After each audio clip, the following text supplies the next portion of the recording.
So today is Sunday, day 6. Today's the day I was actually going to break. This is absolutely crazy. Um,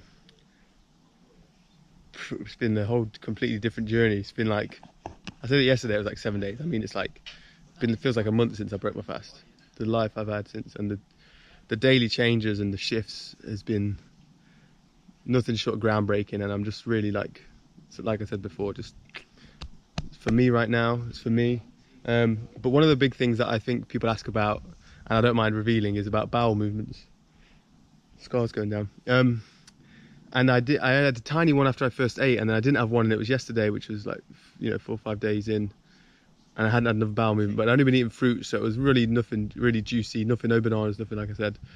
And then someone messaged me on Instagram yesterday, and he was like, just send me a page from Arnold Ehret's book, Rational Fasting, about bowel movements in it, that if you've not had like a proper good one within like several hours, you should do an enema or something like that. I was like, I don't want to do an enema. I said, or do a leafy salad, and I hadn't had salad yet till yesterday. So I thought, and I didn't have a salad in the house, and it was evening, but I thought, I've not been to the shop. Let me walk to the shop, walked to Co-op, bought a salad, made a little salad, and then I thought, that's too much. I bought, got excited, a few different ingredients. I just picked out the lettuce, chewed on the lettuce, tasted amazing, by the way, just lettuce alone. Bit of cucumber, couple of tomatoes, and then lo and behold, 15-20 minutes later, bowel movement, thick, black, and I don't know if it was just from the fruit I'd been eating, or if it was from during the fast. Honestly, during the fast, I was just peeing orange the whole time, and I think that was all releasing, and the toxins were burning or were coming out through the breath. It was really interesting, but there was nothing getting created in my stomach when it was using whatever it was using for fuel. Nothing was getting created in my stomach. It really seems that way, and there was nothing stored afterwards. And I was actually fine on the fruit. I didn't feel like I was in danger of needing to poop and I was constipated or anything like that. Nowhere, far from it. I felt fine, but it was good to get that out. And it's really, like I said before, I'm in such a pure place with my body that I can really test. And as long as I don't jump in, like if I suddenly jumped into a cooked meal or something like that, it might, hinder where I'm at. And I just taper into stuff. I can sort of ease my way and understand how the salad works on a pure body. How does this fruit work on a pure body? How do berries work? How does melon work? If I do this before training, if I do, I went to my first yoga class today, just Iyengar, really gentle. And even that was, a lot, but it was a beginner's class, and I enjoyed that so much. So, and honestly, it felt like my first yoga class of my life. That's a whole other chapter to delve into. But yeah, so I'm in a good place right now with where I can do things as long as I listen to my body. And as I say, with the empirical way that I'm looking at things and my mindset coming into it and the knowledge of healing beforehand and my knowledge of diet compared to beforehand, when you'd see a YouTube video about this does this and this does this, I actually can really experience it, with the trying coriander. How does that affect? I had coriander in my smoothie today, juice today for the first time, see if that affects certain things. So it's like, yeah, it's just it's a good time to be doing these kind of research. And I just thought I'd let you know about that question, which I get quite a lot. Meditation, sound of this guitar. Oh yes, this is our tradition. Queen of the forest, mother of all the beauty. Every day we pray for Phoenix. Oh yes, she is our creation. Queen of the forest, mother of all the beauty. Every day we pray for Phoenix. Oh yes, she is our foundation.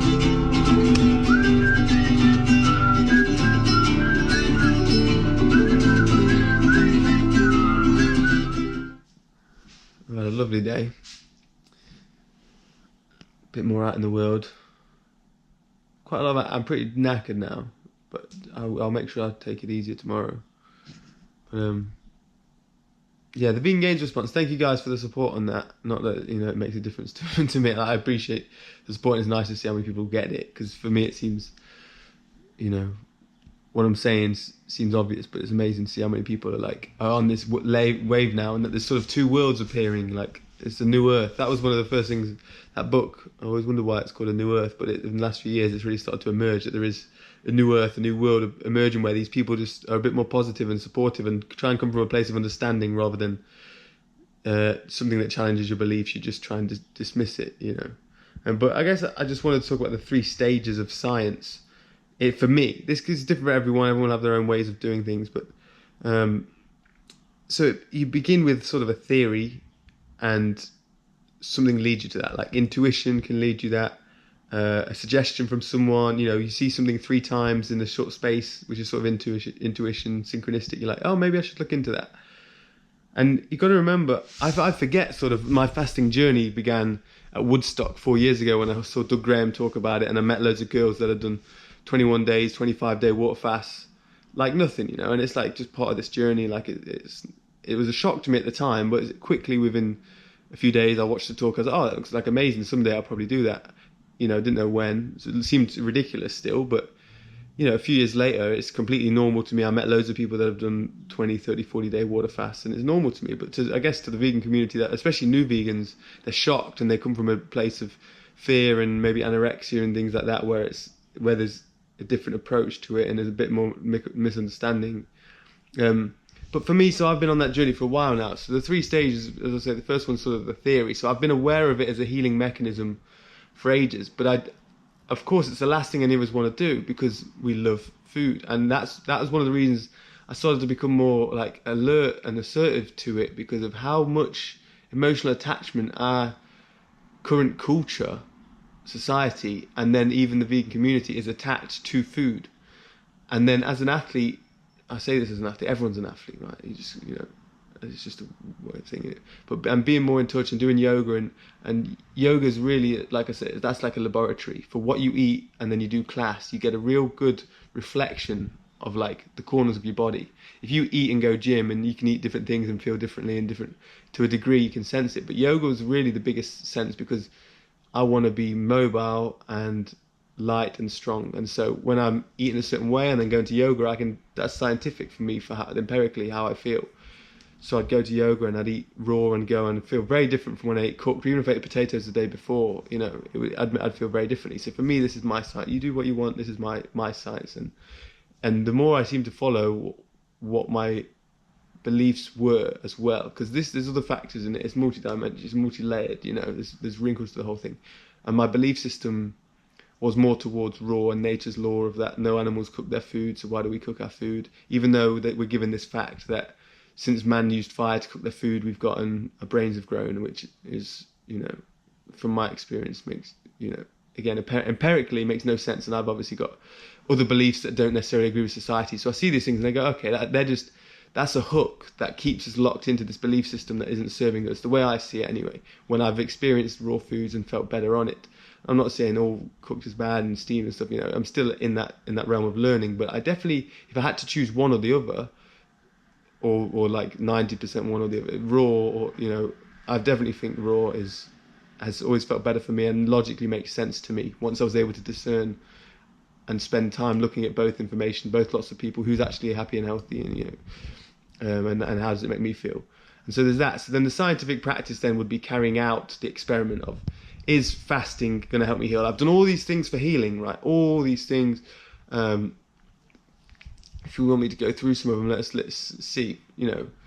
So all supplements. So I had a B12 injection in my ass. Maybe I'm not feeling strong because of B12. Buying protein powders, tried all protein powders. Then there's psychedelics like magic mushrooms, which the real that stuff does work. It works at different levels.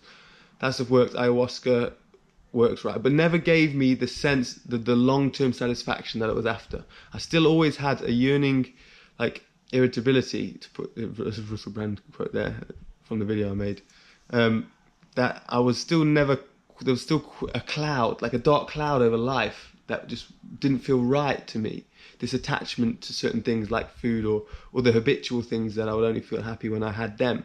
There was always a cloud there that just, I always sensed it, like deep inside me I wasn't truly happy, chasing these little things. And I see it on Instagram, all these people on YouTube and everywhere, they're just like, once you identify in yourself, then that's when you can see it in others. And I knew there was more work to be done, and it really, fasting, like I say, it was the last thing I wanted to do. I didn't want to stop eating. That was my one thing in the day. That was the highlight of my day every day, and therefore I identified that as the thing I needed to address. If you can fast and go this long and people get all these benefits continuously, miracles happen to people frequently from this one thing, and it's the last thing I want to do, then maybe that's the thing that I want to do. Maybe that's the thing I need to do. And the irony, of course, is the name of it is like, what's the fastest way to heal. I've been spending years. I bought, like, I didn't even get into yoga for like 6, 7 years, but that basket there is full of gadgets and things, massage lacrosse balls. I've had acupuncture and surgeries and all this stuff. I should write a list and do a video on that specifically, but and all of it temporarily, but nothing was like felt deep down like it was doing the real work that needed to be done. And so eventually it led me to just throw it all out and go, yeah, I just need to fast. Let me try the last thing that I want to do. And so that's where the science comes in for me, is like actually trying it out. I've tried all these things and they've given me some give some results, urine therapy and all that stuff. Yeah, it gets me here, but nothing quite pushed me over the edge. And so that led me to here. And then the third stage of science is the results. And that we're just going to have to wait and see, aren't we? So, yeah, stay tuned. Godspeed.